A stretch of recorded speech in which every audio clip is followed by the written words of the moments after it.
کابل میں سردریاب کے مقام پر موجود ہوں، جہاں پر 2.5 سال قبل انگریزوں کے زمانے کا بنایا ہوا پل اس وقت ٹوٹ گیا جب اس پر سیمنٹ سے بھاری ٹریلا جو تھا وہ گزر رہا تھا، اور اس حادثے میں ایک شخص جاں بحق جبکہ 2 زخمی ہو گئے تھے۔ اس کے بعد وہ ملبہ 1 سال تک پانی میں پڑ رہا، جس سے طالب علموں کی کشتی بھی ٹکرا گئی اور اس میں 13 طالب علم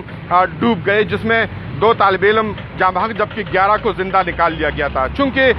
یہ انگریزوں کے زمانے کا بنایا ہوا پل تھا اور تقریباً 1939 میں یہ پل بنایا گیا تھا، لیکن حکومت پاکستان کے متعلقہ محکمے نے اس پل کے لوہے کو صرف رنگ دینا سیکھا تھا، باقی اس کی کوئی مرمت تقریباً 80 سال میں نہیں ہوئی تھی۔ اس سے ملحقہ دوسرے پل پر یک طرفہ ٹریفک تھی اور تقریباً 2.5 سال سے اس پہ 2 طرفہ ٹریفک جاری ہے، لیکن اب وہ بھی 2 طرفہ ٹریفک کے لیے انتہائی خطرناک ثابت ہو چکا ہے۔ جگہ جگہ وہ پل بھی ٹوٹ پھوٹ کا شکار ہو چکا ہے، اس لیے حکومت پاکستان نے 1 سال قبل